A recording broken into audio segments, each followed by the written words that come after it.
Baik, pada rekan-rekan sekalian yang saya hormati dimanapun berada, Bismillahirrahmanirrahim. Assalamualaikum warahmatullahi wabarakatuh. Salam. Assalamualaikum Baik, warahmatullahi wabarakatuh. Waalaikumsalam warahmatullahi wabarakatuh. Alhamdulillahirabbil alamin. Hadan li hadza wa kunna linahtadiya laula an hadanallah. Asyhadu an la ilaha illallah wahdahu la syarikalah wa asyhadu anna Muhammadan abduhu wa rasuluhu la nabiyya ba'dah. Yang saya hormati Ustadz Ahmad Munaji Istamar LC sebagai Direktur Pesantren Ibnu Salam Nurul Fikri. Juga hadir bersama kita Kepala HRD Ustadz Muhammad Khalisul Ibad Arifin. Juga nampak di sana ada Ustadz Hasanuddin. Apa kabar Ustadz Hasan? Oke, sebagai Kepala Unit Binsan. Oh ya, Akmam ya. Juga rekan-rekan sekalian Kepala Unit SMA. Juga Kepala Bitpen Ustazah Tias ya. Teman-teman sekalian, alhamdulillahirabbil alamin.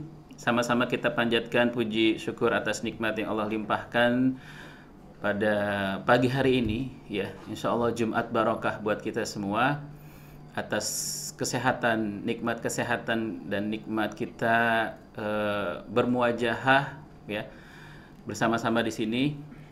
Selanjutnya tidak lupa kita sampaikan salawat serta salam kepada Nabiullah Muhammad Sallallahu Alaihi Wasallam. Baik, rekan-rekan sekalian, pada kesempatan pagi hari ini kita mengikuti seminar keluarga series 3, yang mana ini adalah bagian terakhir dari rangkaian seminar keluarga pada tahun ini. Seperti itu. Jadi kalaupun dibilang puncak, bisa jadi ini adalah puncak ya, karena ini bagian ending dari seminar keluarga yang diselenggarakan oleh HRD. Mudah-mudahan ending yang akan kita ikuti bersama-sama ini bisa memberikan efek ya, dampak yang luar biasa dan menginspirasi kita semua, keluarga-keluarga yang berada di Nurul Fikri Boarding School Serang ya, baik yang sudah berkeluarga ataupun yang belum berkeluarga, memberikan inspirasi untuk semuanya. Saudara sekalian, kita buka forum ini dengan baca lafaz basmalah. Bismillahirrahmanirrahim. Dan insyaallah kita akan dengarkan taujih Rabbani ya, tilawatil Quran yang akan dibacakan oleh Ustadz Ahyar Muhammad Yunus LC. Kepada Ustadz Ahyar dipersilakan. Assalamualaikum warahmatullahi Wabarakatuh. أعوذ بالله من الشيطان الرجيم ولقد آتينا لقمان الحكمة أن اشكر لله ومن يشكر فإنما يشكر لنفسه ومن كفر فإن الله غني حميد وإذ قال لقمان لابنه وهو يعظه يا بني لا تشرك بالله إن الشرك لظلم عظيم ووصينا الإنسان بوالديه حملته أمه وهنا على وهن وفصاله في عامين أن اشكر لي ولوالديك إلي المصير وإن جاهداك على أن تشرك بي ما ليس لك به علم فلا تطعهما وصاحبهما في الدنيا معروفا واتبع سبيل من أناب إلي ثم إلي مرجعكم فأنبئكم بما كنتم تعملون يا بني إنها إن تك مثقال حبة من خردل فتكن في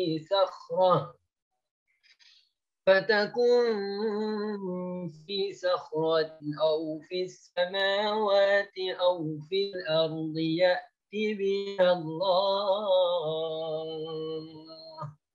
إن الله لطيف خبير يا بني أقم الصلاة وأمر بالمعروف وانه عن المنكر واصبر على ما أصابك إن ذلك من عزم الأمور ولا تصعر خدك للناس ولا تمش في الأرض مرحا إن الله لا يحب كل مختال فخور وقصد في مشيك واغضض من صوتك إن أنكر الأصوات لصوت الحمير صدق الله العظيم السلام عليكم. Sadaqallahul azim. Masya Allah. Jazakallah khair Ustadz Ahyar atas pembacaan tilawah tadi. Semoga menambah keberkahan acara yang akan kita ikuti bersama ini. Nah, alhamdulillah telah hadir di hadapan kita Ayah Irwan yang akan menjadi narasumber kita pada pagi hari ini. Nah, ini Ayah Irwannya ada dua ini. Ada Ayah Irwan yang akan jadi narasumber, juga ada Ayah Hirwan ya. Apa kabar Ayah Hirwan? Ayo, Ayah Hirwanto. Kita dengarkan pada pagi hari ini. Kita akan dengarkan dulu sambutan yang insyaallah akan disampaikan oleh Direktur pesantren kita, pesantren Ibnu Salam Nurul Fikri, yang akan disampaikan oleh Ustadz Ahmad Munaji Istamar LC. Kepada Ustadz Ahmad Munaji, waktu dan tempat dipersilakan. Bismillahirrahmanirrahim. Assalamualaikum warahmatullahi wabarakatuh. Waalaikumsalam warahmatullahi wabarakatuh. Alhamdulillahilladzi hadana lihadza wa ma kunna linahtadiya laula an hadanallah. Ashhadu an la ilaha illallah wahdahu la syarikalah wa ashhadu anna Muhammadan abduhu wa rasuluhu la nabiyya ba'da. Amma ba'd. Qala Rasulullah sallallahu alaihi wasallam fi hadis syarif fi ma'nahu kullukum ra'in wa kullukum mas'ulun an ra'iyatihi ila akhir hadis. Wa qala aidan kullu mauludin yuladu ala fitrah fa abawahu yunassiranihi aw yuhawidanihi aw yumajjisanihi fi ma'na. Wa qala aidan idza mata ibnu adam inqata 'amalu illa min thalathin sadaqatin jariyatin aw 'ilmin yuntafa'u bihi aw waladin salihin yad'u lah. Alhamdulillah pada pagi hari ini kita sama-sama bisa bertemu tatap muka dalam forum dalam rangka meningkatkan kualitas pendidikan anak-anak kita, meningkatkan kemampuan kita mengawal mereka agar bisa menyiapkan kelak generasi yang luar biasa, generasi yang kita impikan, yang kita cita-citakan, yang akan memberikan pada kita efek di dunia maupun di akhirat insyaallah. Dalam forum ini insyaallah. Yang kedua kalinya salat dan salam kita sanjung Rasulullah SAW yang sudah memberikan keteladanan dalam semua sisi kehidupan. Semoga dalam perjalanan kita sampai nanti kita ketemu Allah SWT, kita bisa melaksanakan semua sunnah-sunnah Rasul, menjalankan perintah Rasul, sehingga kita kelak akan mendapatkan syafaatnya insya Allah. Yang ketiga kalinya, jazakumullah khair pada panitia yang sudah memberikan kesempatan dalam forum besar ini untuk menyampaikan beberapa kalimat. Yang pertama, saya menyapa ke teman-teman semuanya, pimpinan terutama. Jazakallahu khairan pada pimpinan yang sudah hadir di forum ini, Ustadz Kholis yang kelihatan, kemudian Ustadz Hasan, Ustadz Riyadi, Ustadz Tias sebelah mana nih? Belum nampak nih. Ada Ustadz Tias? Nggak nampak di sini. Ada Ustadz Harun, ada Ustadzah Irma, Pak Fadli, kemudian Ustadz Yadi, Ustadz Uyun hadir. Ya, semoga bisa hadir dan bisa bersama ini karena ini para rumus di lembaga ini. Semoga dengan pertemuan ini nanti kelak akan menjadikan teladan untuk semuanya setelah berkat arahan dan taucih dari Ayah Irwan insyaallah. Kemudian para pegawai, kemudian para pejuang pendidikan di lembaga ini, baik yang di Sarpra maupun guru-guru semuanya, seluruhnya jazakumullah khair atas kebersamaan, atas perhatiannya untuk ikut dalam forum ini, dalam kegiatan ini, dan ini adalah untuk kemaslahatan kita bersama. Kalau keluarga kita aman, keluarga kita mantap, keluarga kita terjamin anak-anaknya, insya Allah produktivitas kita untuk lembaga ini juga akan meningkat insya Allah. Kemudian tak lupa kepada Ayah Irwan, Masya Allah, jazakumullah khairah Ayah Irwan yang sudah berikan kesempatan pada kita untuk bertemu di forum ini. Pengennya bisa tatap muka, tapi dengan kondisi seperti ini, semoga ke depan kita bisa bertemu. Mungkin Ayah Irwan pernah, saya masih ingat banget pertemuan di bandara. Ketika itu saya mau tes ke, kalau nggak salah ke Rio atau kemana, Ayah Irwan ke Padang nggak salah ketika itu. Mungkin masih ingat Ayah Irwan, saya Ahmad Munaji, Ayah Ustadz. Semoga masih ingat nantinya ketika pertemuan kita di bandara, dan ada obrolan kecil yang saya ingat sampai sekarang gitu ya. Ustadz namanya mirip Ustadz Irwan, gubernur. Oh, beda nasib kata antum ya. Insya Allah peran antum dalam mendidik ini akan menjadi lebih dahsyat ya.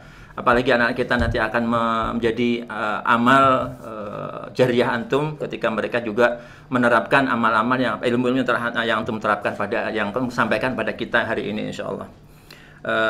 Ikhwati fillah, dari 3 hadis tadi ada 3 inspirasi yang mungkin perlu kita jadikan sebagai titik tolak dalam kita mendidik anak-anak kita ya.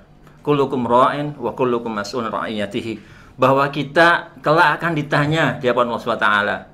Tanggung jawab kita bukan hanya sekedar memberikan anak kita makan, memberikan tarbiyah, pendidikan saja, tetapi kita kelak akan ditanya sejauh mana kita mendidik anak kita. Ini yang sangat berat tentunya ya. Kalau sudah makan, minum, ya apa bedanya kita dengan makhluk hidup yang lain. Tapi ada tanggung jawab, beban yang luar biasa. Selain memang kita menginginkan anak kita menjadi besar, menjadi berperan besar di negeri ini, di hadapan manusia masyarakat, tapi ada satu hal yang perlu kita sadari juga, bahwa kelak kita akan ditanya sudah sejauh mana kita mentarbiyah, mendidik anak kita, mengenalkan anak kita kepada Allah SWT, sehingga mereka mempunyai peran besar dalam melanjutkan amanah dakwah di pundak kita yang selama ini kita emban ya. Ya harapan kita kelak kita ketika Allah SWT, anak kita sukses di dunia, tapi juga sukses kita di akhirat. Ketika Allah menanyakan, Ahmad Munaji, sudah sejauh mana kamu didik? Bagaimana kamu mendidiknya? Mengenalkan pada Allah atau enggak? Ini perlu kita nubarir min hadil mas'uliyah, sehingga kelak di hadapan Allah SWT kita bisa legowo mendapat pertanyaan ini. Sudah ya Allah, aku sudah melaksanakan tugas tersebut dan sudah sampaikan hasilnya yang kau serahkan pada engkau ya Allah. Ini yang mungkin perlu menjadi terus kita pikirkan. Anak kita bukannya sekedar tanggung jawab kita bukan di dunia aja, tapi kelak di akhirat kita akan ditanya. Yang pertama. Yang kedua adalah kullu malu jual fitrah. Anak kita sebenarnya murni, bersih, nature, betul-betul yang akan warnai kita semuanya ya. Baik secara keturunan gen ataupun secara sosial ya. Secara gen, kalau memang gen kita adalah yang mungkin potensi pembawaan lah, itu sangat pengaruh banget. Tetapi potensi sosial juga sangat pengaruh ya. Kayak kata-kata kita di rumah manggilnya adalah mungkin Saya masih ingat banget mungkin Ustadz Hasan kalau di Mesir itu sering manggil ya himar, ya kalb. Ucapan orang tua itu akan jadi perilaku anak gitu loh. Menjadi tabiat anak ikutin.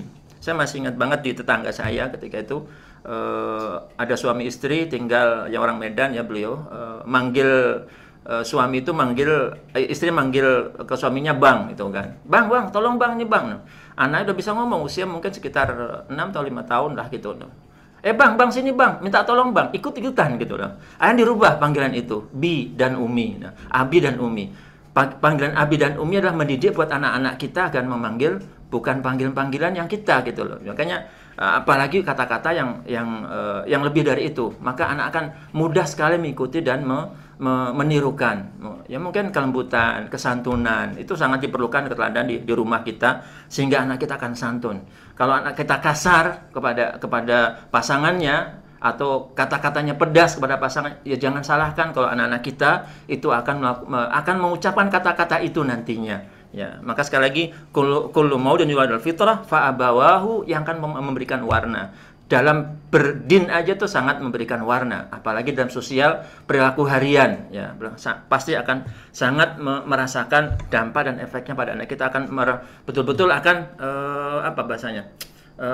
meresap ke mereka gitu loh ya. Karena memang tiap hari itu yang mereka dengarkan. Bapak ibunya sering kelahi, sering tengkar, ya jangan salahkan mereka akan kelak bisa jadi akan ketika berkeluarga itu akan diikutin gitu. Maka sekali lagi ini sangat contoh teladan di depan mereka, tunjukkan semaksimal mungkin contoh yang positif, yang betul-betul nilai-nilai Islami sehingga anak-anak kita kelak akan betul-betul lahir generasi Islam yang sebagaimana kita inginkan. Kemudian yang terakhir adalah properti yang luar biasa ya. Idza mata banu Adam yang qata amalu min salas shadaqatin jariyatan aw ilmin yuntafa bihi aw waladin salih yad'ulah. Ini masyaallah ya, waladun salih yad'ulahu ya. Menyiapkan anak soleh itu luar biasa ya. Sehingga dia akan doakan setiap saat ya. Bahkan ada sebuah seorang sahabat, apakah hari ini jadi tunggah durhaka itu bukan sekedar kata-kata. Lupa mendoakan ke orang tua itu bisa jadi juga bagian dari durhaka anak kepada orang tua gitu ya. Ya kalau nggak menyiapkan anak itu belum berdoa, ya bisa jadi anaknya kan nggak pernah mendoakan sama sekali gitu ya.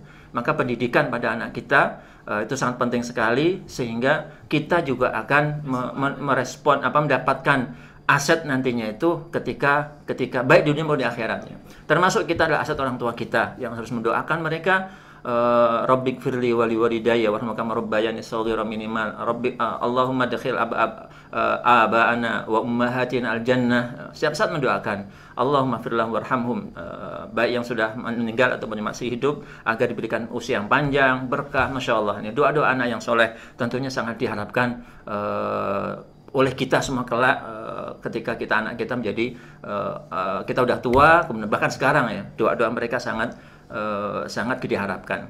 Ada sebuah cerita, Masya Allah bisa beli mobil. Ini doa anak saya ini.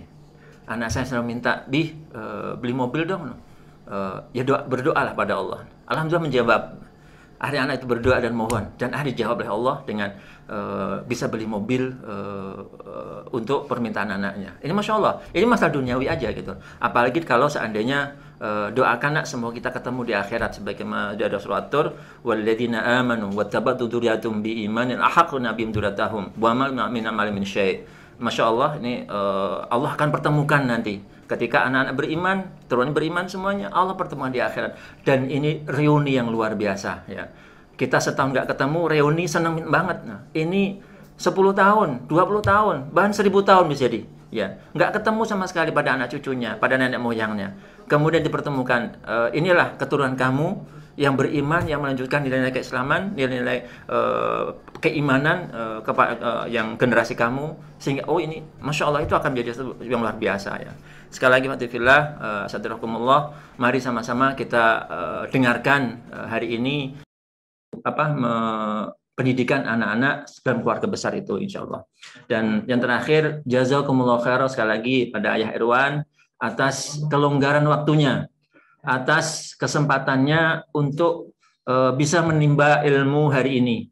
Mohon semua ilmu dikasihkan kita semuanya ya. Kita kasihkan kita semuanya, dihabiskan, insya Allah ada rekaman, sehingga kalau seandainya kita lupa nanti bisa minta rekamannya, sehingga bisa diulang kembali. Dan pada teman-teman, ayo kita kuras habis ilmu Ayah Irwan, sehingga kita bisa mendidik anak kita dengan dasar ilmu, dengan dasar pengetahuan yang diberikan Ayah Irwan hari ini, insya Allah. Itu aja mungkin. Jazakumullah khair atas perhatiannya. Semoga Allah berkahi ukhuwah kita, Allah beramal kita, dan menjadikan semua amal kita khazinah kita kelak di akhirat, insya Allah. Assalamualaikum warahmatullahi wabarakatuh. Saya tinggal ya, mohon maaf. Baik, Masya Allah. Terima kasih kepada Ustadz Muraji atas sambutan yang diberikan, yang tadi juga isinya adalah banyak hal, motivasi kita dan semangat kita untuk bisa fokus ya mengikuti kegiatan ini, sekaligus mengeksploitasi. Nah ini ya tadi di akhir bagian memaksa Ayah Irwan untuk kita eksploitasi materi-materinya, tentu dalam hal yang baik ya. Rekan-rekan sekalian, insya Allah kita akan mendengarkan materi yang akan diberikan oleh Ayah Irwan. Tapi sebelumnya izinkan saya membacakan CV singkat. Ini saya diberikan oleh panitia, singkat banget. Oke ya, mana tadi? Baik. Assalamualaikum Ayah Irwan. Waalaikumsalam, Ustaz. Alhamdulillah. Sehat Ustaz? Alhamdulillah, izin Allah sehat, Ustaz. Kita panggil Ayah aja kali ya, Ayah Irwan. Iya, Ustaz, boleh. Kenalkan saya Ayah Fatur, Ayah Irwan. Masya Allah, ya Fatur. Baik, Ayah Irwan ini nama lengkapnya Ayah Irwan Rinaldi, pernah bersekolah di Universitas Indonesia, juga Sekolah Tinggi Filsafat Diyarkara dan Ma'had Islamiyah Al-Hikmah. Aktivitas Ayah Irwan yaitu pekerja sosialisasi pentingnya peran ayah dalam pengasuhan, juga mengelola sekolah komunitas kebun main. Juga pernah aktif di Yayasan Kita dan Buah Hati bersama Eli Risman, Yayasan Seto Neno ya bersama Kak Seto, dan Yayasan Langkah Kita bersama Ustadz Bendri. Juga beliau juga membuat diskografi, ya, membuat lirik lagu-lagu tentang parenting, juga filmografi. Jadi kalau ada teman-teman yang pernah nonton Sang Murabi, nah beliau adalah berperan sebagai Ustadz Rahmat Abdullah. Betul ya Ustadz ya? Alhamdulillah, Ustadz. Betul, harus betul. Ya, sebelumnya saya juga pernah membaca, dan ternyata beliau baru kita sadari bersama, termasuk saya ya, seorang yang memerankan film Sang Murabi menjadi peran utama. Baik, teman-teman, insya Allah kita akan dengarkan, cuman saya ingin dengar dulu dari suara halonya tim Sarpra. Halo tim Sarpra yang ada di kelas. Halo. Oke. Sip. Mana tepuk tangannya nih? Biar semangat sama-sama kita. Luar biasa di tengah kesibukan tim Sarpra ya, menerjang seluruh pelosok NF agar senantiasa kita berada dalam kondisi aman gitu ya. Juga teman-teman dapur, halo tim dapur.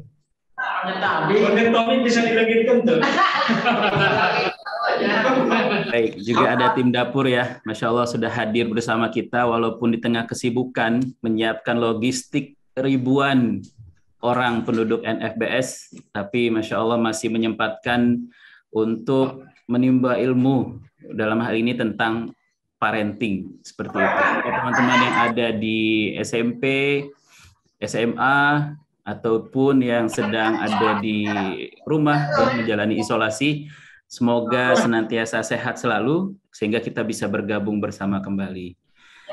Baik, langsung saja, insya Allah kita dengarkan sama-sama pemaparan yang akan disampaikan oleh Ayah Irwan, kurang lebih berdurasi 60 menit ke depan. Ya, insya Allah akan dilanjutkan juga dengan sesi tanya jawab. Jadi kepada teman-teman rekan-rekan sekalian, silakan untuk menyiapkan pertanyaan atas materi-materi yang nanti disampaikan oleh Ayah Irwan. bisa disampaikan melalui Japri ya ke nomor yang nanti akan di-share di grup pegawai. Bisa di situ atau bisa juga menyampaikan langsung di Zoom ini. Jadi kalau ada yang ingin bertanya bisa disampaikan dan bisa menuju tempat yang bisa kita dengarkan dengan jelas seperti itu. Baik, tanpa panjang lebar, saya akan serahkan Zoom ini kepada Ayah Irwan untuk bisa memaparkan banyak hal terkait dengan materi kita, yaitu tentang bagaimana komunikasi keluarga bisa terjalin sehingga fitrah anak juga bisa terjamin. Ya, jadi ini adalah rangkaian series yang ketiga setelah kita menjalani Sakinah Finance pada beberapa pekan sebelumnya. Lalu di Ahad kemarin kita juga melaksanakan seminar keluarga, ya baik tentang menghadirkan surga di rumah kita. Nah saat ini bagaimana kita memadukan kolaborasi antara ayah dan ibu sehingga menghasilkan bagaimana komunikasi terjalin, lalu fitrah anak terjamin. Pada Ayah Irwan, waktu dan tempat dipersilakan. Ya, terima kasih banyak. Waalaikumsalam. Terima kasih banyak Ustaz Fahmi. Sama-sama Ustaz. Sama-sama Ayah. Bismillahirrahmanirrahim. Assalamualaikum warahmatullahi wabarakatuh. Waalaikumsalam warahmatullahi wabarakatuh. Alhamdulillah, segala puji dan syukur kepada Allah Subhanahu wa taala, salawat dan salam Rasulullah Muhammad sallallahu alaihi wasallam. Yang pertama, Bapak dan Ibu, teman-teman semua, Ustadz dan Ustazah di NF, jujurnya saya grogi nih sebenarnya, nervous sebenarnya kalau ngisi atau apalah namanya di depan teman-teman Nurul Fikri. Saya khawatirnya seperti menggarami air laut gitu teman-teman. Ada guru saya Ustadz Munaji. Assalamualaikum Ustadz. Banyak saya ngambil inspirasi dari beliau. Karena amanah saya sampaikan saja Bapak dan Ibu, dan ini bukanlah seminar gitu. Saya hanya menyampaikan bahan-bahan untuk diskusi kita saja. Jadi kalau ada yang salah nanti tolong ditegur. Kalau ada yang itu berkesesuaian dengan kita, mudah-mudahan bisa kita lakukan bersama-sama.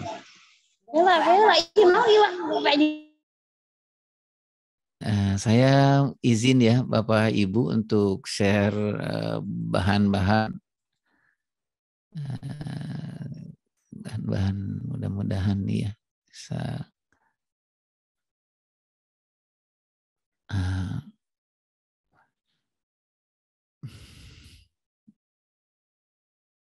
ya. Ayah bunda yang dimiliki Allah Subhanahu wa taala, kepada saya disampaikan, diamanahkan untuk mendiskusikan persoalan komunikasi ya. Komunikasi, kalau saya menulisnya mungkin yang paling penting itu komunikasi dengan pasangan. Nah, sepanjang saya bekerja di dunia pengasuhan Bapak dan Ibu, di dunia apakah itu parenting secara umum, dan kemudian sekitar 20 tahun terakhir ini saya lebih banyak konsentrasi ke fathering, ke khusus keayahan. Ada banyak persoalan-persoalan yang paling besar di dalam rumah tangga kita, terutama ketika kita dengan pasangan kita, terutama dalam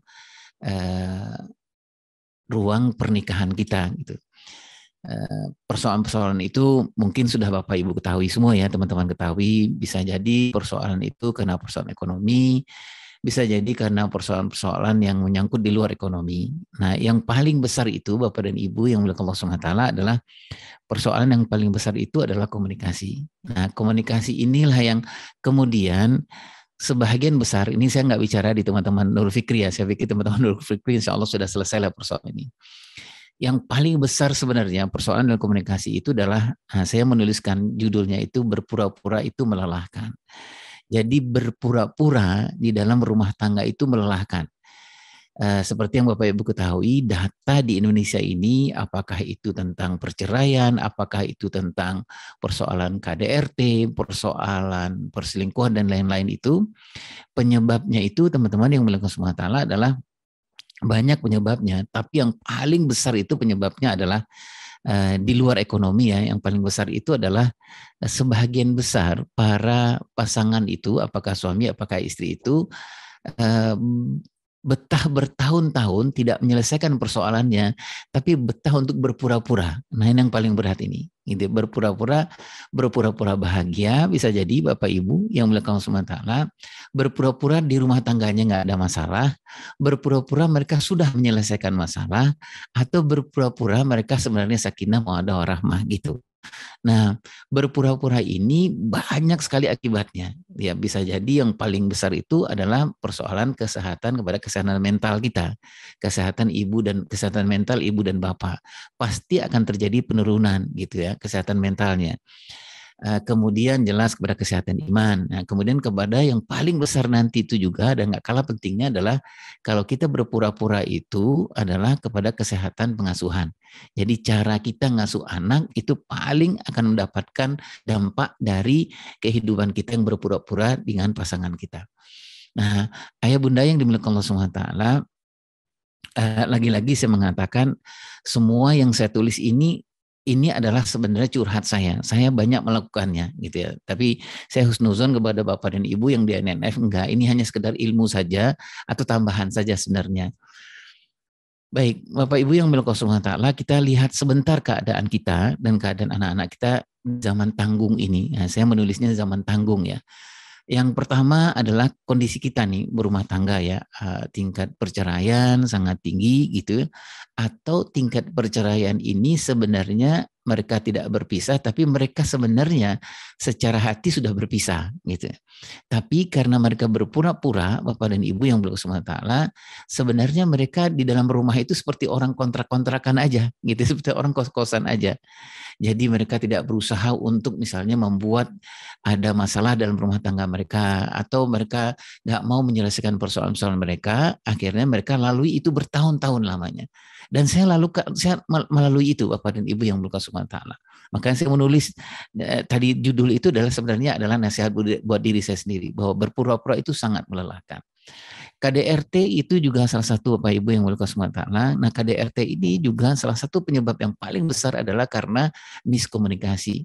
Karena berkomunikasi antara pasangan tidak terbereskan gitu. Bisa jadi berkomunikasi ini Bapak Ibu yang berkesempatan nanti kita akan bahas, bisa jadi kenapa suami tidak bisa menyampaikan apa pesannya kepada istrinya, bisa jadi bukan karena persoalan urusan suaminya sekarang, tetapi bisa jadi suami atau istri itu nanti punya utang pengasuhan yang panjang selama pengasuhan dia waktu dia kecil, terutama di umur 14 sampai 15 tahun. Nah, kemudian Bapak dan Ibu terjadilah KDRT. KDRT itu baik secara verbal, yang paling banyak sekali sekarang di Indonesia adalah KDRT secara verbal. Jadi KDRT secara verbal itu ngomong suami ke istri nggak patut lah gitu Bapak Ibu ya gitu ya. Mungkin bisa kasar atau mungkin tidak bisa memilih kata-kata yang pas gitu. Atau bisa jadi Bapak Ibu yang berkah subhanahu wa ta'ala, bisa jadi KDRT secara verbal itu dalam tanda petik adalah begitu susahnya suami untuk memuji istri gitu ya, atau begitu susahnya istri memuji suami atau kebalikannya. Jadi susah gitu. Seperti saya misalnya Bapak dan Ibu, saya dahulu itu susah sekali Bapak Ibu untuk misalnya istri membuatkan minuman yang enak, makanan yang enak, itu saya susah untuk spontan mengatakan makasih ya Dek, ya Allah ya Karim, kamu hebat betul masakan kamu. Itu susah saya untuk ngomongnya gitu. Itu bukan saya nggak bisa, tetapi saya di umur 0-15 tahun. Nah, itulah nanti kita akan membicarakan, dan saya yakin teman-teman DNF kalau dalam menseleksi orang pasti satu hal yang nggak boleh kita abaikan itu adalah seleksilah, lihatlah deposit pengasuhan dia di umur 0-15 tahun. Karena di umur 15 tahun itu menentukan kita nanti bagaimana kita berkomunikasi, bagaimana kita berinteraksi dengan pasangan. Nah, itu Bapak dan Ibu. Jadi terjadilah hal yang semacam tadi saya menyebutkan itu.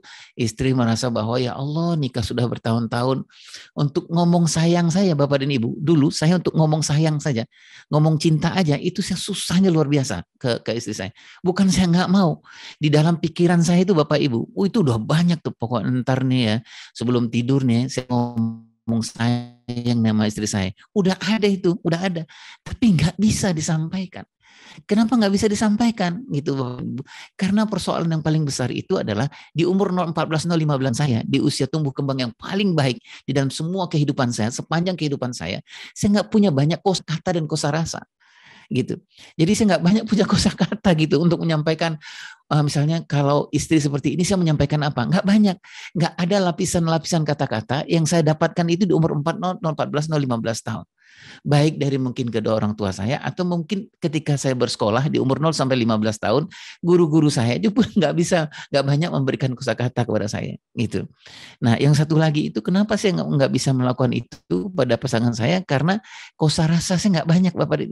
Jadi misalnya gini, ini real saja Bapak. Ini komunikasi ini persoalan saya sebenarnya.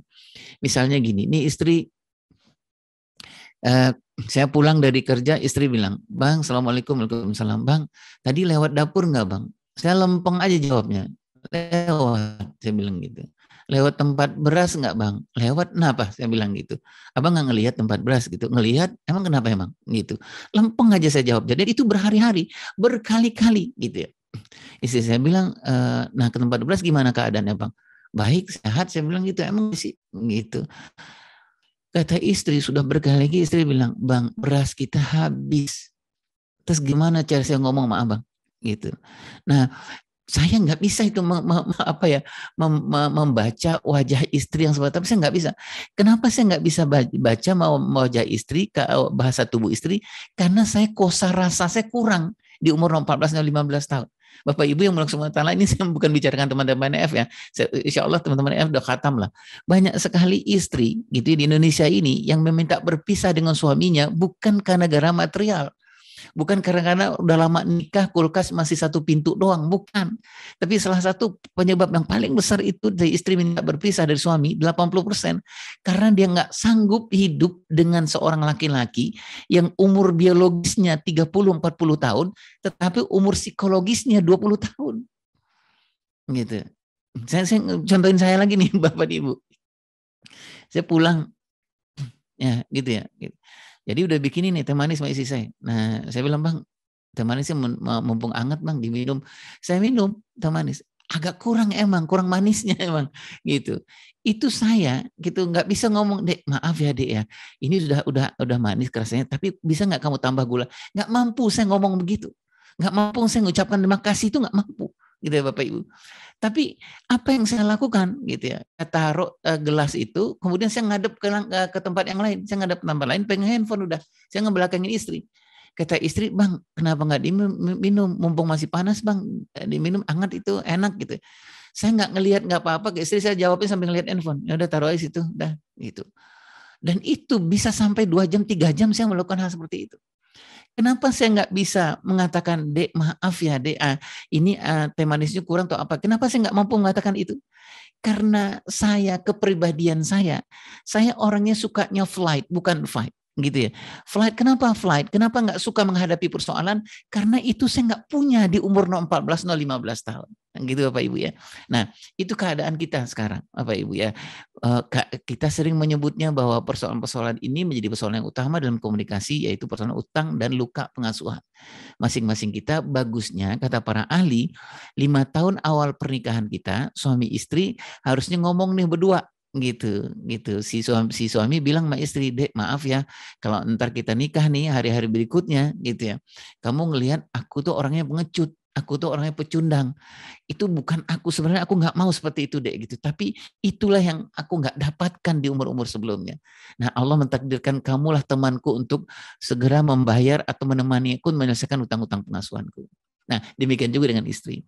Yang menjadi persoalan Bapak dan Ibu adalah akan menjadi tantangan paling besar juga dalam kehidupan rumah tangga adalah ketika di 5 tahun awal pernikahan kita nggak puzzling, kita nggak menggunakan ayat hunna libasul lakum antum libasul lahunna itu. Jadi kita nggak menyelesaikan persoalan-persoalan sehingga, nah itu yang tadi saya menyebutkan sudah hampir 5 tahun, 6 tahun, 7 tahun, 8 pernikahan, ketika ditanya kepada istri, gimana Mbak, bahagia nggak nikah gitu? Ya, alhamdulillah, Allahu Akbar, Masya Allah gitu ya. Nah ini nah itulah yang sebenarnya paling berat. Dampak yang paling berat nanti itu ke anak-anak. Anak-anak itu nggak bisa Bapak Ibu untuk menerima, bagi dia Bapak dan Ibu itu 100% no discount gitu ya. Dan dia bapak dan ibu nggak bisa kita bohong di depan anak-anak kita. Nah, lahirlah nanti anak-anak yang dari bapak dan ibunya sebenarnya komunikasinya bermasalah, tapi dia pura-pura bahagia, dan kemudian mereka nggak, karena mereka berpura-pura bahagia, berpura-pura damai, mereka nggak ada pertemuan, nggak ada rapat, nggak ada mereka kesepakatan bagaimana mengasuh anak-anak mereka. Kebayanglah Bapak Ibu ya, bagaimana sepasang suami istri nggak pernah rapat soal anaknya. Kebayang itu ya. Kebayanglah suami istri bagaimana nggak pernah ketemu berdua aja 1 jam duduk berdua. Dek, gimana dengan anak kita yang nomor 1? Apa yang harus kita lakukan? Cara bangunin paginya seperti apa? Nah, gitu. Bayang sepanjang kita menikah, umur setelah pernikahan tahun 10 tahun, 7 tahun, 8 tahun, nggak pernah kita rapat. Gitu. Nah, ini saya dulu lakukan nih Bapak dan Ibu ya. Saya sampai dinasihati oleh guru-guru saya gitu.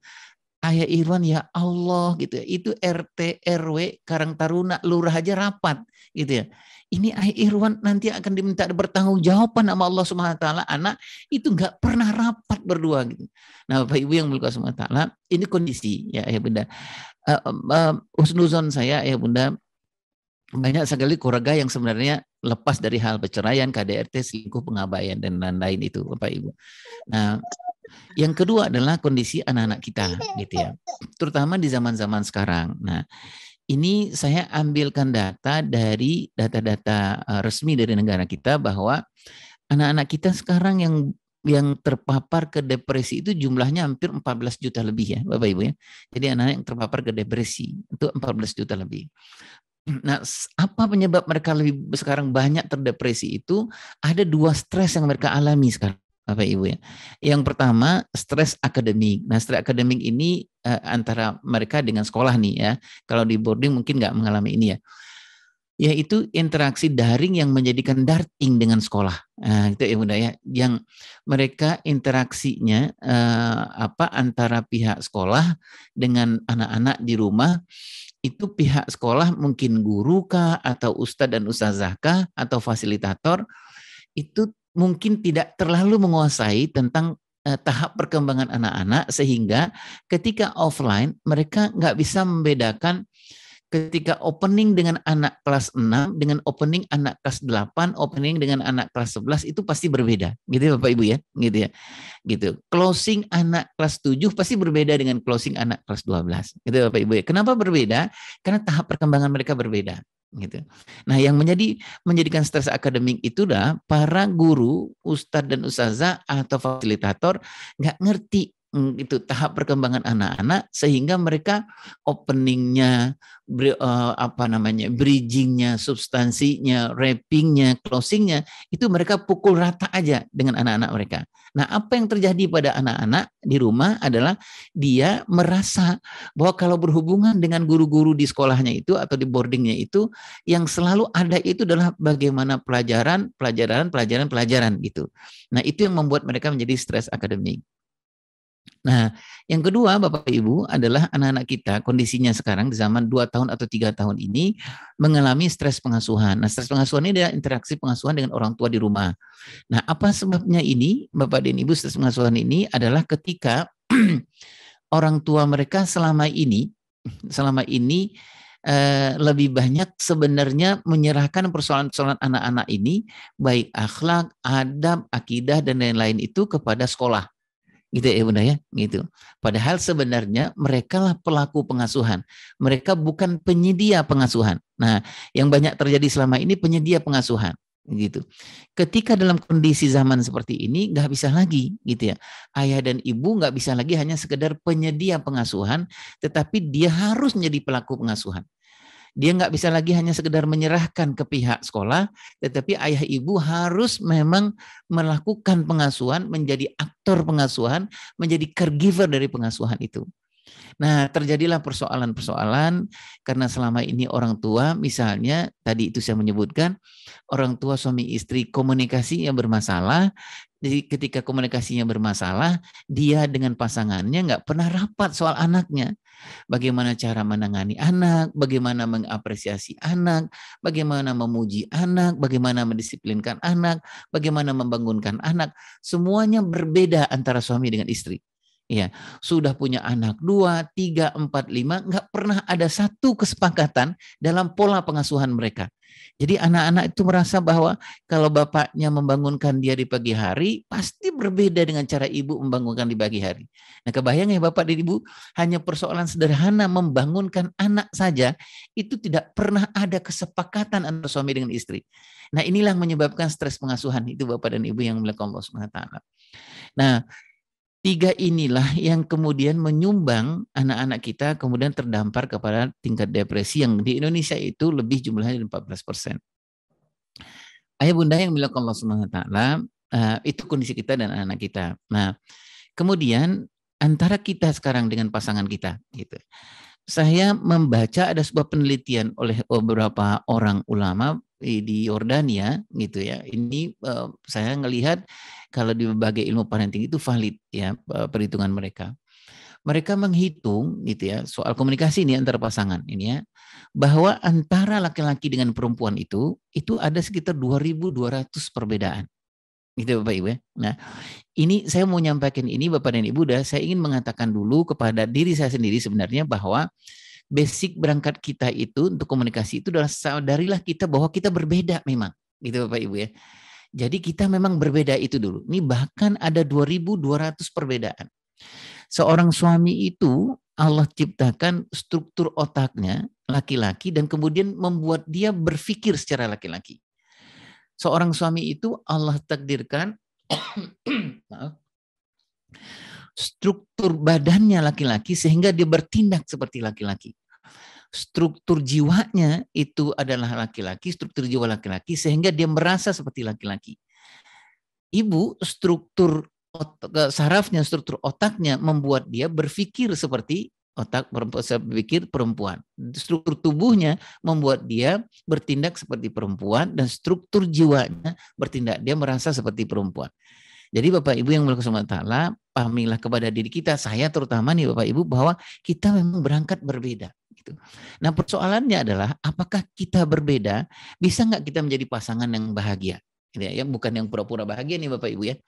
Tapi bisa nggak kita jadi pasangan beda dengan 2.200 lebih perbedaan antara kita?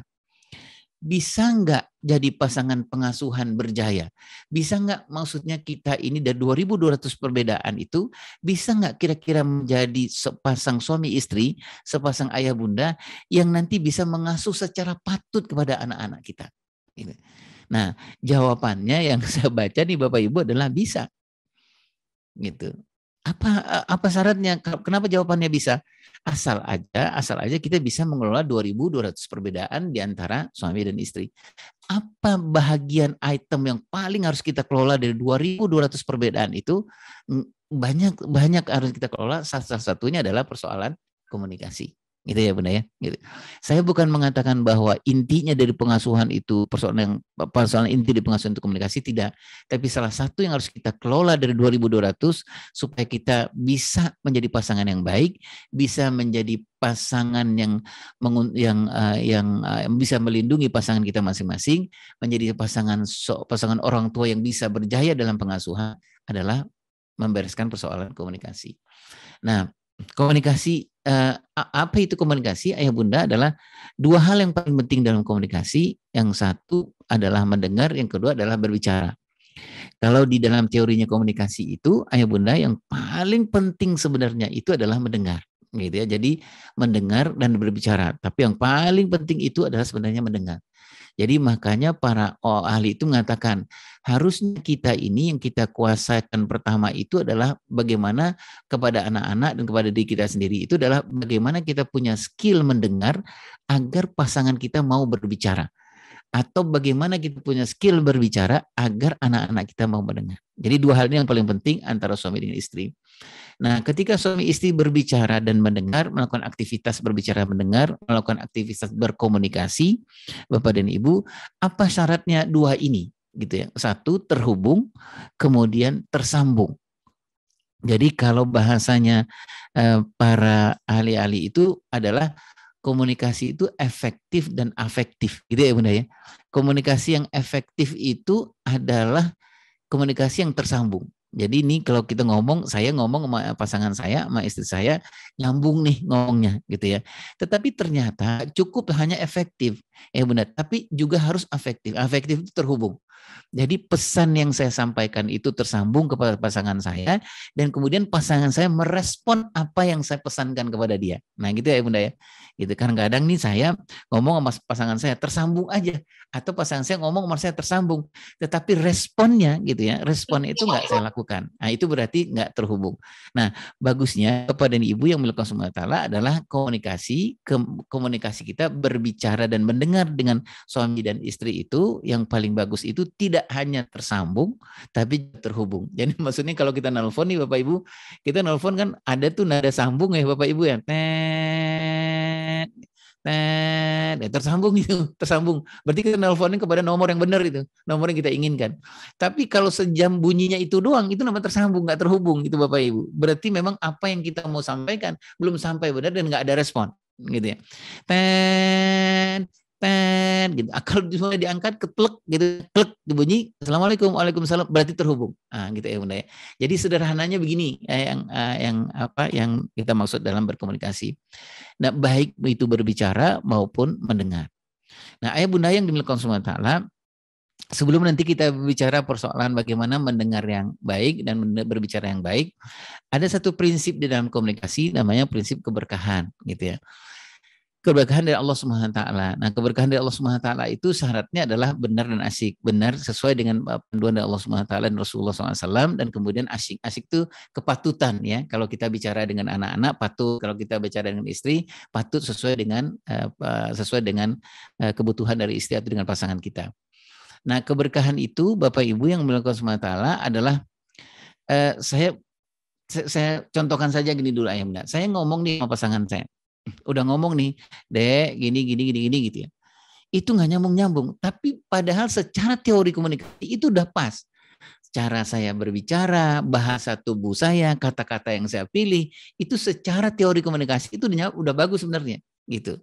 Tapi kenapa nggak tersambung dan terhubung dengan pasangan saya? Gitu ya, Bunda. Dan itu berhari-hari dan berkali-kali saya lakukan, gitu ya. Nggak terhubung, gitu. Nah, ada beberapa orang ulama yang saya baca, kenapa itu nggak nyambung kepada pasangan? Karena satu hal, yaitu persoalan ternyata kalau saya periksa dalam teori komunikasi udah pas gitu. Nah, yang saya nggak punya itu adalah ketika alat komunikasi saya, mulut saya ini, Bapak dan Ibu, kenapa mulut saya ini saya sampaikan secara teori bagus, tapi kenapa ini nggak nyampai kepada pasangan saya gitu. Nah, yang saya baca nih Bapak Ibu, ternyata mulut saya ini nggak ada Allah cabut keberkahannya. Gitu. Bisa jadi kenapa? Bisa jadi karena saya kurang tilawahnya, gitu ya Bapak Ibu ya.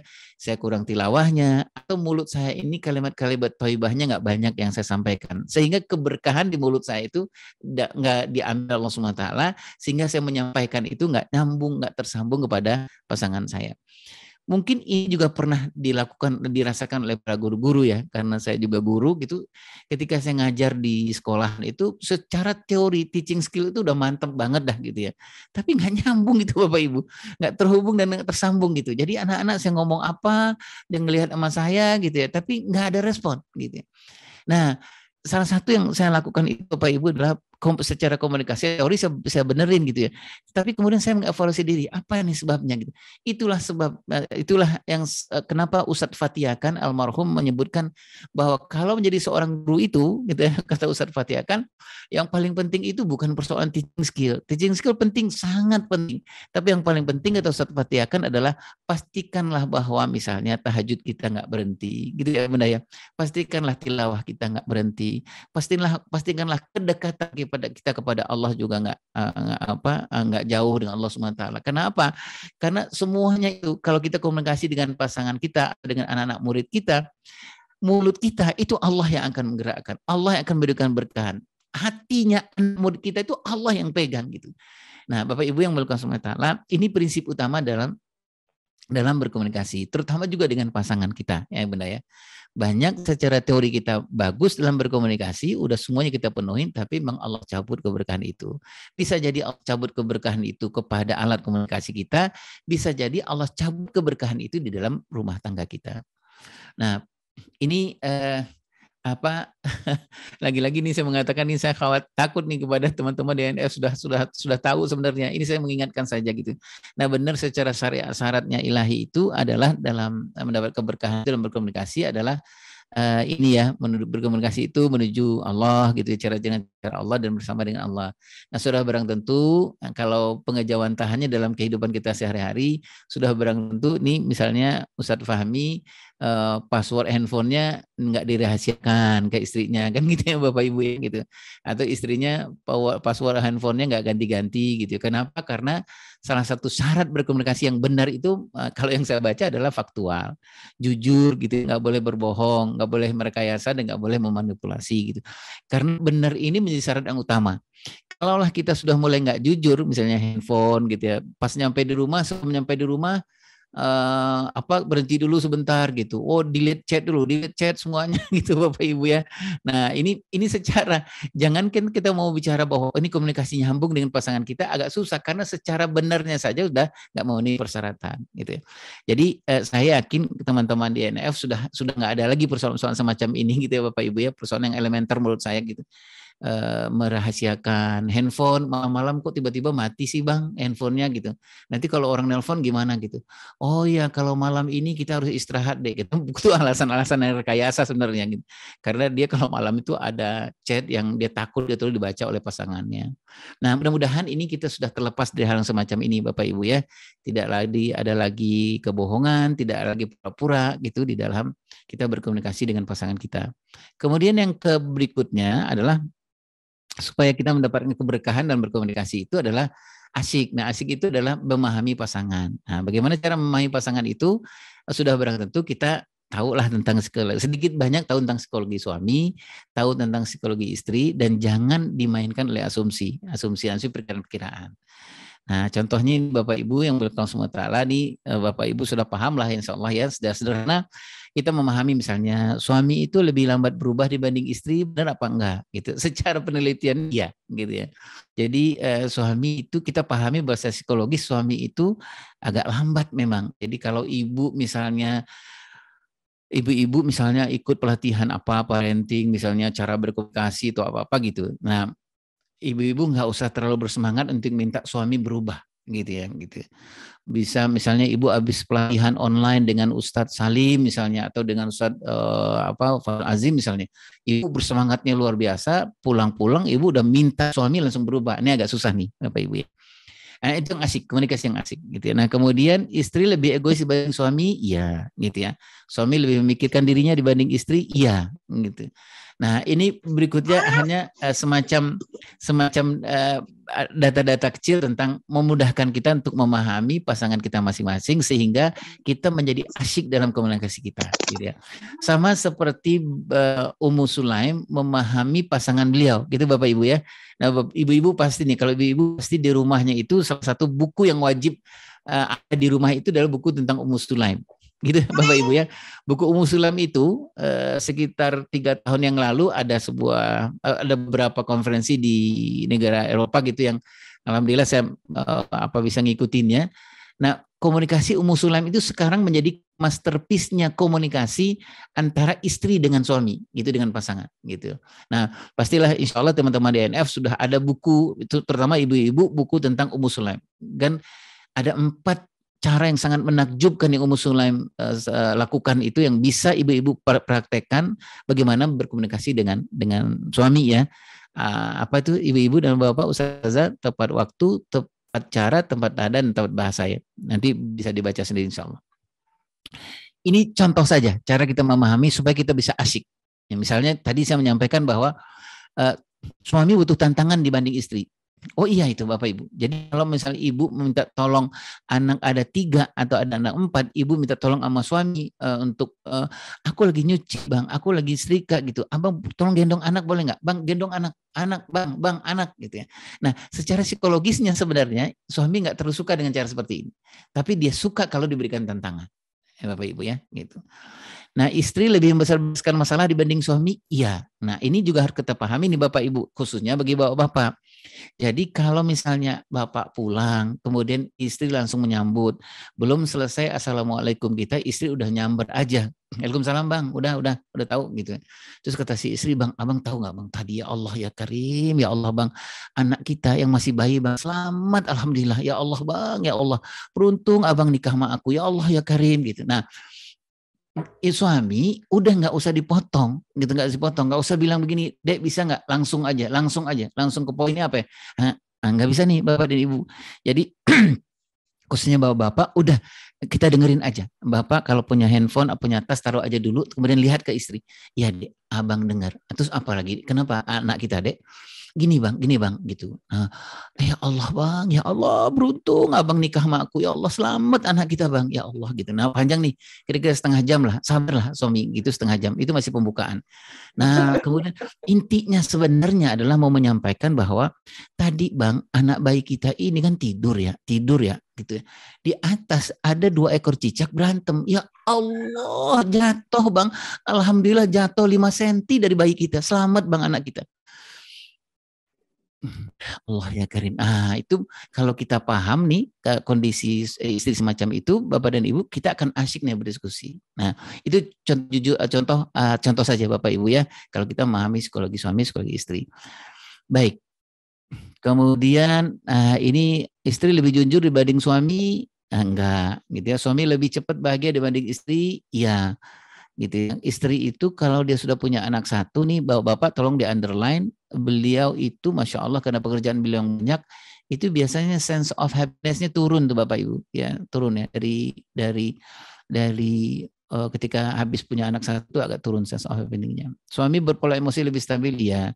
Suami lebih mudah bosan banding istri, ya. Suami senang humor banding istri, ya. Ini banyak lagi contoh-contoh yang lainnya. Mudah-mudahan kita bisa menambahkannya insya Allah supaya komunikasi kita tidak hanya sekedar benar, tapi juga asik. Nah, sekarang kita akan masuk kepada ayo kita berkomunikasi, gitu ya Bapak Ibu ya. Jadi dari tadi itu sudah kita bahas sebab-sebabnya apa, kemudian berkomunikasi itu yang paling penting, ada soal yang pertama soal keberkahan. Nah, sekarang kita masuk kepada ayo kita berkomunikasi, pasangan ya. Nah, Bapak Ibu yang dimuliakan Allah SWT, sebelum kita berbicara kepada pasangan dan mendengar pasangan kita, ini saya sampaikan ada beberapa hal yang paling penting menurut saya, kita cek ini dulu gitu. 1, relasi spiritual gitu ya. Relasi spiritual ini mungkin teman-teman NLF sudah khatam lah insya Allah gitu ya. Terutama ibu-ibu, ceklah relasi spiritual suami, karena komunikasi yang buruk di dalam rumah tangga itu salah satu penyebabnya adalah relasi spiritual suami nggak terlalu dekat, nggak terlalu baik dengan Allah Subhanahu Wa Taala, gitu ya. Ada persoalan pengasuhan dalam rumah tangga kita, gitu. Salah satu yang paling harus dicek itu ibu-ibu dan bapak adalah ceklah sholat subuh suaminya di mana, tilawahnya berapa, sholat sunnahnya seperti apa, gitu yang paling utama ya Bapak Ibu ya. Ini kalau di NF sudah khatam lah insya Allah. Nah yang kedua yang perlu kita cek itu adalah relasi pernikahan. Nah relasi pernikahan itu, apa yang pertama kita cek itu adalah apakah di dalam rumah tangga kita ini kita punya nggak roadmap pernikahan. Nah ini saya hanya mengulang saja Bapak dan Ibu ya. Bapak Ibu insya Allah Ustaz Azhar sudah punya lah, karena ini roadmap pernikahan ini, kemana pernikahan ini kita mau bawa, seperti yang tadi disampaikan Ustaz Munaji, harusnya di awal pernikahan sudah kita sepakati berdua gitu ya Mbak ya. Nanti kaitannya sangat dekat dengan persoalan komunikasi gitu ya. Pasangan yang tidak punya roadmap pernikahan, dia nggak tahu dia di tahap di mana sekarang. Ketika dia nggak tahu di tahap di mana, dia nggak tahu di tahap itu apa saja ujian-ujian, apa saja titik konflik yang ada di tahap itu. Nah, saya ambil contoh nih Bapak Ibu. Bapak Ibu, ini contohlah Bapak Ibu yang sudah bikin roadmap pernikahan. Insya Allah semuanya sudah bikin roadmap pernikahan. Contoh ya, saya misalnya gini, baru membuat roadmap pernikahan itu setelah sekian tahun Bapak dan Ibu. Nah, misalnya gini, roadmap pernikahan itu kan salah satu caranya kita tentukan dulu tujuannya. Gitu Bapak Ibu ya, tadi Ustadz Haji sudah mencontohkan kepada kita. Jadi salah satu tujuan kita menikah itu adalah bagaimana kita masuk surga bareng-bareng. Itu Bapak Ibu ya, di Ar-Ra'd 23 itu kalau saya nggak salah. Nah, bagaimana membuat roadmap-nya adalah dari awal kita menikah gitu ya, atau dari pranikah kita sampai ke tujuan kita menikah itu bagaimana caranya. Nah, itu yang harus kita sepakati antara suami dengan istri ya. Kalau secara teorinya ada 5 tahap Bapak dan Ibu, dan di masing-masing tahap itu, kenapa kita harus bikin roadmap pernikahan itu, di masing-masing tahap itu ada perkembangannya dan ada titik konfliknya gitu ya. Misalnya begini, kita ada di 5 tahun awal pernikahan kita Nah, untuk mencapai supaya kita tetap tujuan kita kepada mencapai surganya bareng-bareng dengan masuk surga bareng-bareng dengan anak, dengan istri, dengan suami, dengan orang tua dan lain-lain itu, Bapak dan Ibu, di tahap yang pertama 5 tahun pernikahan itu apa yang harus kita apa yang harus kita beresin?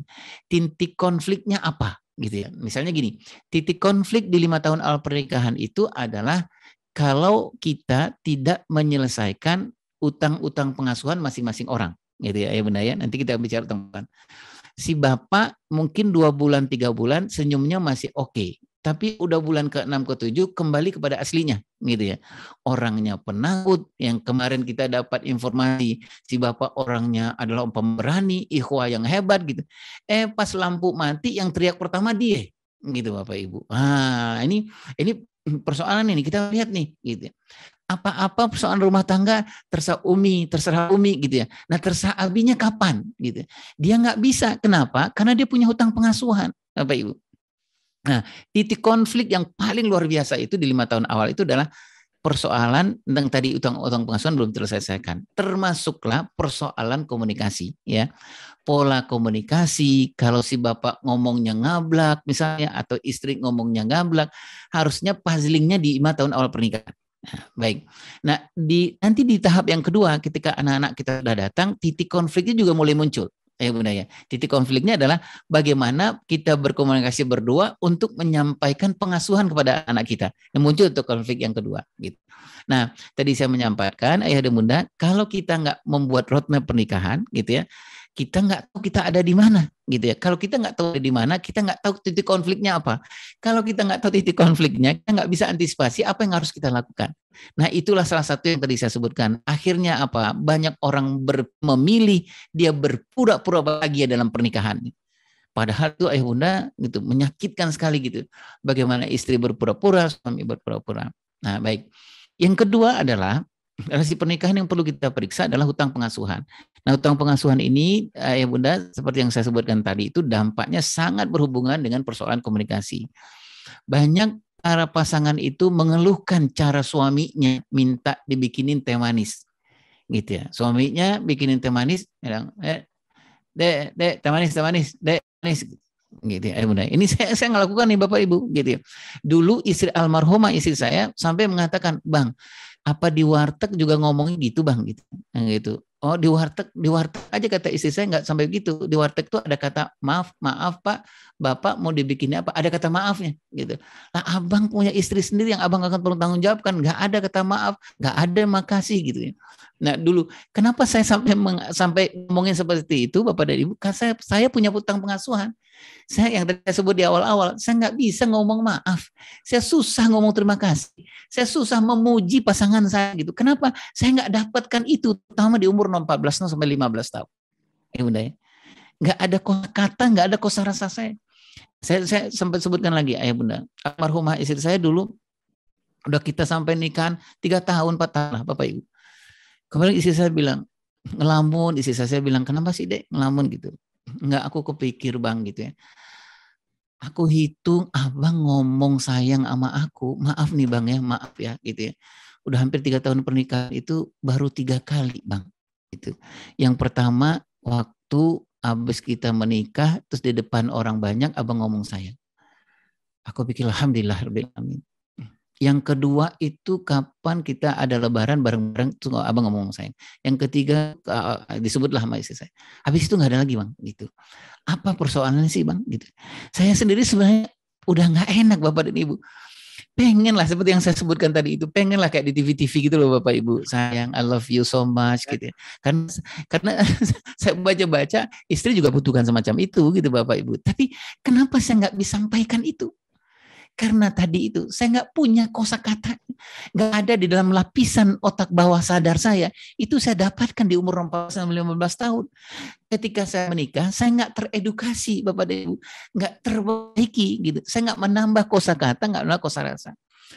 Dan ini Bapak Ibu, saya nggak rasakan ini yang saya nggak melakukan ini tidak hanya di rumah tangga, di dalam pergaulan sehari-hari, di dalam dunia kerja gitu ya. Saya misalnya saya minta tolong sama teman saya yang di kantor, maaf nih Mas, saya benar-benar saya harus ada urusan keluarga, boleh nggak pekerjaan saya dikerjakan dulu sebentar gitu, mohon minta bantuan banget gitu. Nanti saya datang lagi sore gitu. Sore saya datang, udah selesai, rapi dikerjain sama teman saya gitu. Itu Bapak Ibu yang mulia Allah Subhanahu wa taala, kedaifan saya. Itu sampai teman saya bilang gitu. Ini nggak ada omongan makasih nih Pak Irwan gitu. Ya Allah ya Karim, ya Allah malunya saya, dan itu berkali-kali. Gak bisa saya nyampaikan makasih gitu. Misalnya teman-teman misalnya apa ya, kalau di apa di sekolahan saya itu teman-teman sarpa, teman dapur itu udah hafal lah gitu ya. Saya makan enak di dapur, itu mereka diam aja gitu sampai mereka bilang gitu, Pak Irwan nggak ngomong apa gitu sama kami gitu ya. Ya Allah ya Karim, bukan saya nggak pengen ngomong gitu, bukan saya nggak pengen ngomong, saya nggak punya kosakata dan kosarasanya, artinya saya punya hutang pengasuhan yang berat gitu ya Pak Ibu. Dan kemudian yang ketiga yang perlu kita cek dalam relasi pernikahan kita adalah kondisi hubungan yang tadi saya sebutkan itu. Ini kondisi sebenarnya rumah tangga ini baik-baik saja kah? Atau lagi nggak baik-baik saja sebenarnya? Atau nggak baik-baik saja tetapi kita mau memperbaiki. Yang paling berat itu adalah seperti orang kos-kosan gitu ya, ketemuan gitu ya, tetapi dia sejiwa sebenarnya gitu ya Bunda. Dan dilalui itu dengan berpura-pura. Nah, yang berikutnya Bapak Ibu adalah yang perlu kita cek tentang pola pengasuhan. Pola pengasuhan itu adalah bagaimana kita ke anak-anak kita. Yang pertama, apakah Bapak dan Ibu yang milik Allah Subhanahu wa taala atau mungkin kita di sekolahan atau guru di pesantren atau boarding, sederhananya kita Ustaz Fatihahkan, kalau kita punya anak umur 1 tahun, kita harus tahu anak 1 tahun itu kebutuhannya apa, gitu ya. Gitu. Jadi ilmu tahap perkembangan lah. Itulah sebabnya kenapa teman-teman di NF yang saya tahu, kalau kita ngajar di kelas 7, pastilah fasilitator atau ustadz kelas 7 itu dia mengerti betul anak kelas 7 itu perkembangan seperti apa. Sehingga dia openingnya dia seperti anak seperti anak pas dengan anak kelas 7, bridgingnya seperti anak kelas 7, kebutuhan anak kelas 7, menyampaikan juga seperti kebutuhan anak kelas 7 dan closingnya pasti sebagai anak kelas 7. Nah, yang kedua ayah bunda adalah waktu. Nah, kalau di dalam parenting itu Bapak Ibu yang milik Allah Subhanahu wa taala, yang perlu kita cek adalah jangan memberikan waktu luang kepada anak-anak kita, tetapi harus meluangkan waktu. Jadi memang tidak boleh sekedar memberikan waktu luang gitu, tapi harus meluangkan waktu. Baik, nah setelah kita cek nih 3 hal ini Bapak dan Ibu, kita ngecek tentang relasi spiritual, ini sudah khatam lah teman-teman DNF. Kemudian kita cek ini paling penting nih relasi pernikahan, karena komunikasi itu ada di sini, ayah bunda, roadmap pernikahan nggak dibuat sehingga istri nanya, Bang ini rumah tangga mau dibawa kemana ini? Nah dulu saya jawab, saya tanya almarhumah istri saya, Bang ini pernikahan dibawa kemana nih? Tahu ya kemana, jalani aja dah gitu. Ini kan sayang nih Bapak Ibu ya gitu. Kita nggak tahu kita ada tahap di mana. Yang kedua adalah periksa utang pengasuhan. Gitu. Pengasuhan dan utang pengasuhan itu sangat berpengaruh kepada komunikasi. Nah sekarang kita mau diskusikan nih sedikit ayah bunda tentang dua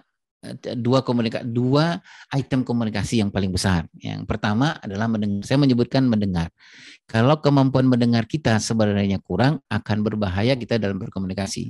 Bukan saya mengatakan bahwa kemampuan mendengar itu lebih dari kemampuan berbicara, tapi kemampuan mendengar itu sangat-sangat signifikan di dalam berkomunikasi. Nah, kalau kita mau mendengar, apa yang dahulu yang kita kembangkan? Itu Bapak Ibu ya. Masalahnya contohnya begini. Kalau kita mau menyuruh anak kita mau berjilbab, apa dulu yang kita kembangkan softwarenya, gitu ya? Sudah barang tentu yang kita kembangkan softwarenya malu dulu, gitu Ustaz ya, saya, gitu. Jadi kalau kita bilang mana kita jilbab lu, gitu. Dia jilbab di depan kita, tapi belum tentu di luar dia berjilbab, gitu. Karena apa? Karena softwarenya nggak kita kembangkan, gitu Bapak Ibu ya. Nah kalau mendengar itu, software yang perkembangan itu adalah empati. Jadi empatinya dulu kita cek. Ya bunda ya, kalau kita hanya mendengarkan, nanti mendengarkan apa yang disampaikan oleh pasangan kita, tapi empati kita kosong, Bapak dan Ibu, nanti menyakitkan bagi pasangan kita. Ya, jadi misalnya Bang, boleh ngomong nggak sebentar Bang, kata istri gitu. Nah kita ngelihat Maitri nih, tapi kita istri bisa baca sebenarnya, Abang sebenarnya nggak ada, jiwa Abang nggak sama aku sebenarnya, raga Abang doang yang sama aku nih gitu ya, tapi jiwa Abang nggak gitu. Istri udah termehek-mehek ngomong, ya Allah Bang, sedih banget aku Bang gitu. Si abang diem aja. Kenapa? Karena empatinya nggak ada gitu Bapak Ibu. Nah, kenapa software ini harus kita cek lebih dahulu, bukan keterampilan mendengarnya, tapi cek softwarenya. Kita punya nggak? Nanti kita ngelihat Bapak dan Ibu ya, sejauh apa kita punya empati. Nah, ketika kita punya empati, ya, empatinya kita latih dan kemudian kita memberikan kemampuan mendengar kita, insya Allah pasangan kita mau berbicara. Yang jadi persoalan itu adalah empatinya nggak berkembang, kita mendengar pasangan kita, tapi pasangan kita bilang ngomong 5 menit gitu. Udah bang, cukup dah rasanya udah gitu. Padahal sebenarnya dia bilang sama kita barusan bahwa bang banyak banget persoalan yang mau ngomongin sama abang. Tapi 5 menit pertama si istri bilang atau pasangan bilang udah deh, ntar deh kapan-kapan lagi itu. Kenapa? Kan tadi itu kita nggak punya softwarenya. Baik. Nah, ayo karena memang empati itu yang harus kita punyai Bapak dan Ibu ya, termasuk mungkin kita ngomong dengan tim kerja ya Bapak Ibu ya. Misalnya gini, kalau misalnya ada teman-teman dari tim mana gitu Bapak Ibu ya, tapi kalau kita mau mendengarkan nggak ada empatinya, dia ngomong sama kita, Pak boleh nggak Pak ini sapu udah nggak ada rambutnya nih gitu ya, tapi empati kita nggak ada gitu Bapak dan Ibu, komunikasi kita nggak begitu efektif dan afektif. Nah, ayo periksa seberapa besar empati kita, merasakan perasaan pasangan, bisa nggak kita merasakan selama ini kalau ngomong dengan pasangan, berkomunikasi dengan pasangan, kita bisa nggak merasakan perasaannya dia, gitu ya Bunda ya. Misalnya begini, kalau dia ngomong wajahnya udah ketekuk, kemudian nahan nangisnya, asmanya kambuh gitu ya, terus kemudian banyak kita bisa nggak rasain itu, gitu ya. Atau kita masih tega nggak ngomong, iya dek, ada aku udah capek banget kerjaannya. Yang ini apa? Poin gitu. Nah, ini berarti empati kita nggak kuat nih, Bapak dan Ibu. Pasti keterampilan mendengar kita akan rendah. Kedua, merasakan kekhawatiran pasangan, kepekaan terhadap kondisi pasangan, baik dari verbalnya, dari wajahnya dan lain. Kemudian sensitivitas tentang suara hati pasangan. Nah, kenapa mendengar pasangan itu penting, Bapak dan Ibu? Nah, ini sudah jawaban kita masing-masing nih ya. Kita pernah ngerasain kalau kita dicuekin sama orang gitu, sakit rasanya kalau tidak didengar, itu Bapak Ibu ya. Sakit rasanya tidak didengar, apalagi tidak dengar aja sakit, apalagi ketika orang tidak mendengar kita dan tidak merespon kita, apa yang kita bicarakan. Pasangan butuh pengakuan dan dengar itu butuh didengar, butuh dihargai. Hal penting dalam mendengar itu ada 3 hal. Ya, ini teorinya saja nih Bapak Ibu. Yang pertama niat, itu Bapak Ibu. Yang kedua adalah efektif tadi itu kalau ngomong dengan pasangan kita tahu tentang bagusnya apa nih pilihan-pilihan kata-katanya, dan efektif itu adalah kalau kita mendengar itu bersama dengan hati kita, insya Allah ya, memberikan afirmasi kepada pasangan kita. Ini jenis mendengar. Jenis mendengar itu ada yang kita sebut dengan mendengar saja, sering orang menyebut dengan passive listening, ada yang mendengarkan, active listening, ada yang memerhatikan. Nah, kalau bagusnya Bapak dan Ibu, kalau yang saya rasakan ini Bapak dan Ibu adalah kalau kita dengan pasangan itu adalah bagusnya deep listening. Memerhatikan. Jadi memerhatikan itu kalau mendengar tuh gimana ya? Kalau mendengar itu misalnya kita ngomong nih, pasangan saya, istri saya ngomong sama saya, Bang, gitu, boleh nggak ngomong sebentar? Nah, saya masih megang handphone tuh, gitu, megang handphone. Saya bilang ya dek, ngomong dek, gitu. Abang gimana cara mendengar? Abang masih pegang handphone. Aku ini orangnya multitask, bisa mendengar, bisa main handphone sekaligus, gitu. Itu namanya mendengar. Bunda ya, passive listening gitu. Nah, yang kedua itu mendengarkan active listening. Si pasangan saya bilang, Bang, boleh nggak ngomong sebentar, Bang? Boleh, saya taruh handphone saya gitu. Terus saya perhatikan istri saya. Tapi saya tidak merespon apa pesan yang disampaikan istri saya. Itu namanya active listening. Nah, yang ketiga ini yang paling menarik, dan ketiga ini yang diharapkan di dalam kita berkomunikasi dengan pasangan kita. Deep listening. Deep listening itu tidak hanya sekedar handphone kita taruh, kemudian memperhatikan bahasa tubuh kita berikan kepada pasangan kita, tetapi juga kita merespon apa pesan yang disampaikan oleh pasangan kita. Nah, deep listening ini Bapak Ibu yang diharapkan semua orang ya Bapak Ibu ya, tidak hanya dengan pasangan, tim kerja, teman kerja juga deep listening ini yang diinginkan.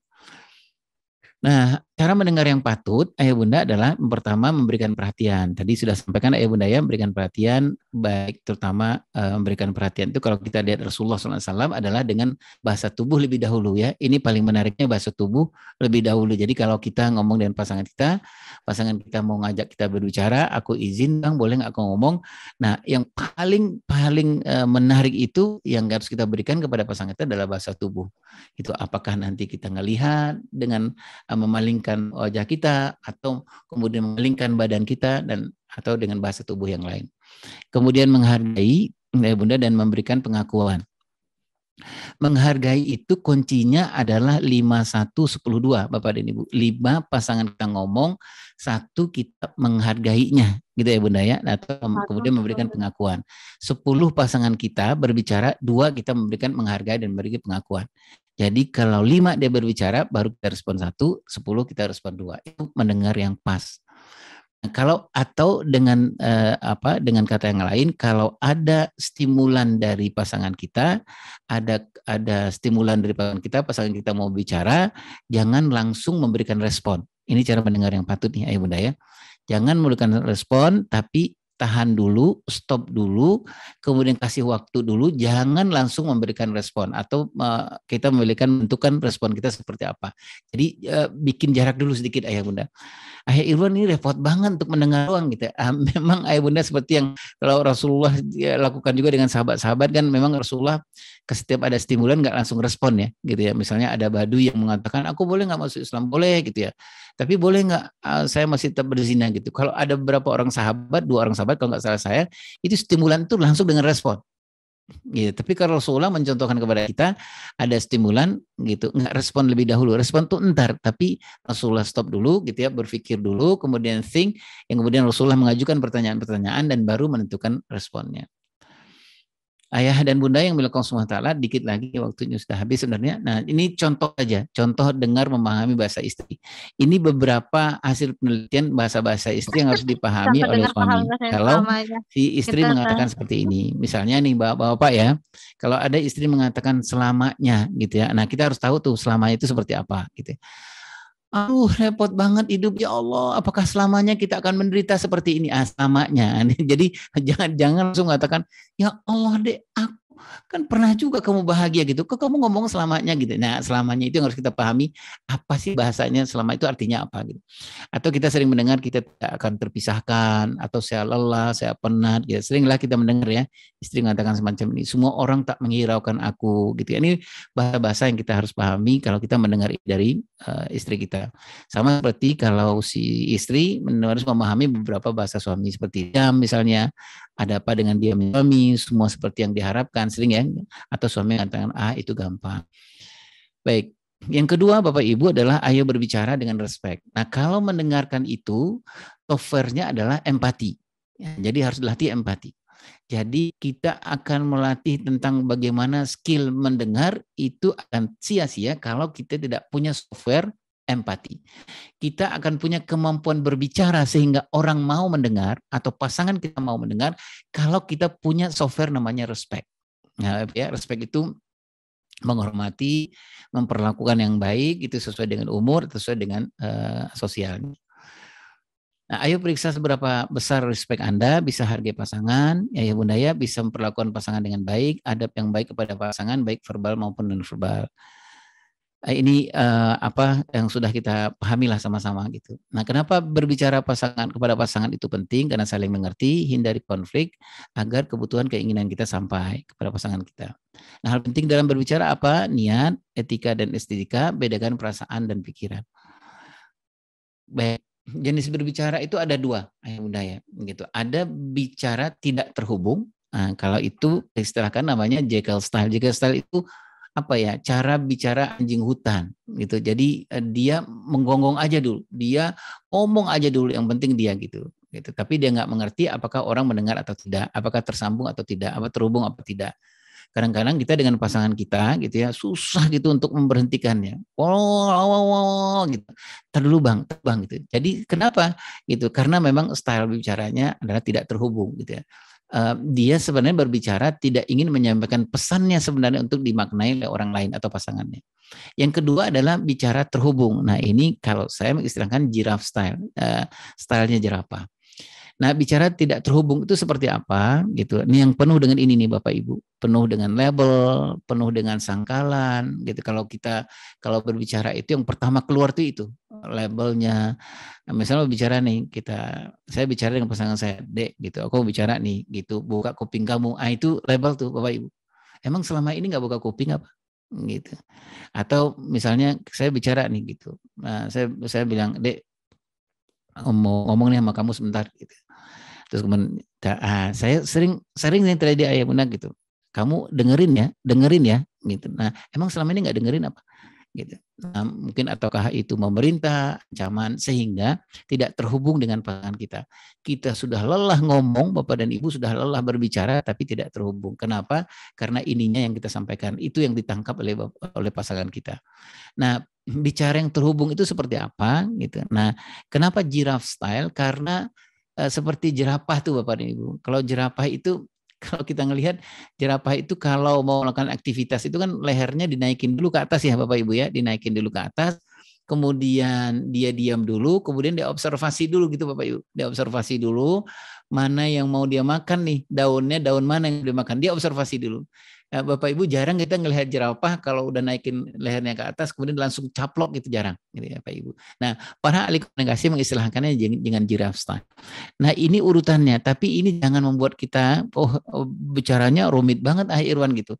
Emang teorinya begini Ayah Bunda, tapi ini kalau udah dilakukan ini mungkin akan lebih gampang gitu.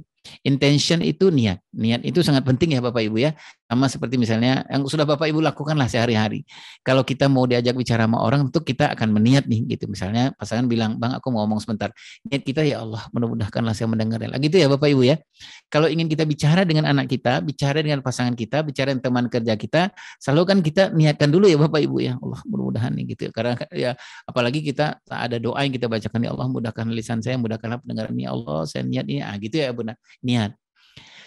Kemudian attention itu perhatian. Nah, perhatian itu Bapak dan Ibu adalah nanti kita akan lihat di bahasa tubuh adalah kehadiran bahasa tubuh kita. Gitu. Kalau kita mau ngomong seperti apa, misalnya kalau kita ngomong mungkin ya Bapak Ibu ya, mungkin kita nggak bersedekap seperti ini, gitu ya. Atau mungkin ketika tangan dan kaki kita nggak silangkan. Ya.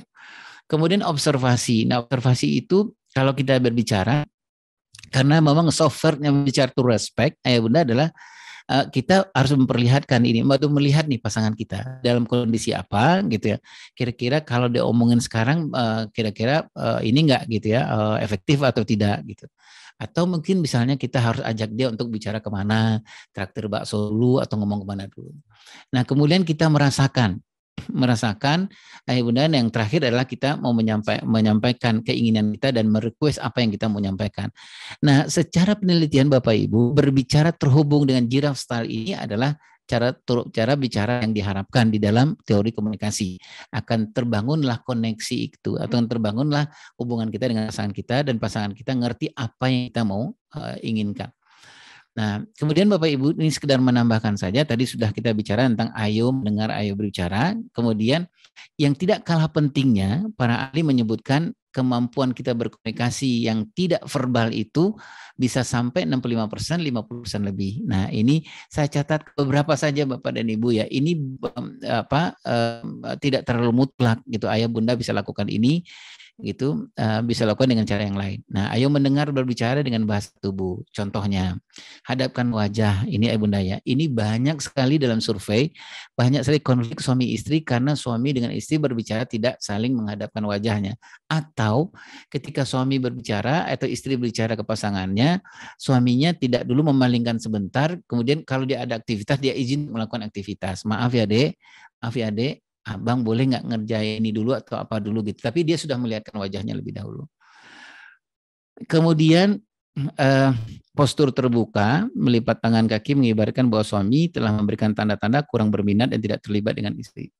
Pertahankan kontak mata, Bapak dan Ibu. Kemudian santai ketika mendengar.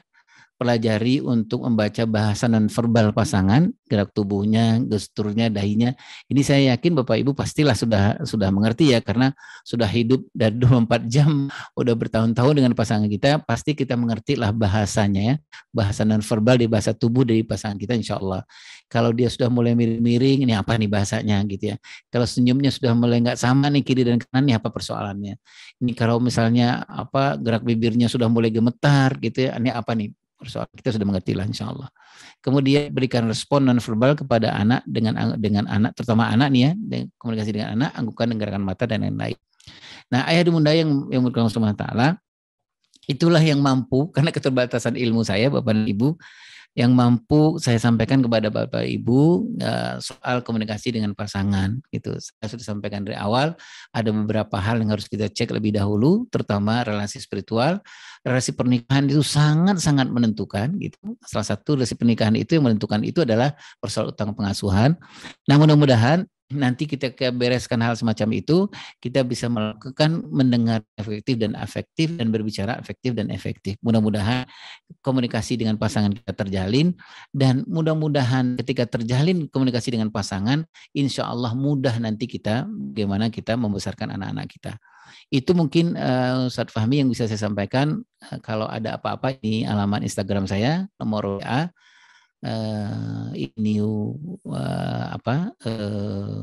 alamat email dari saya.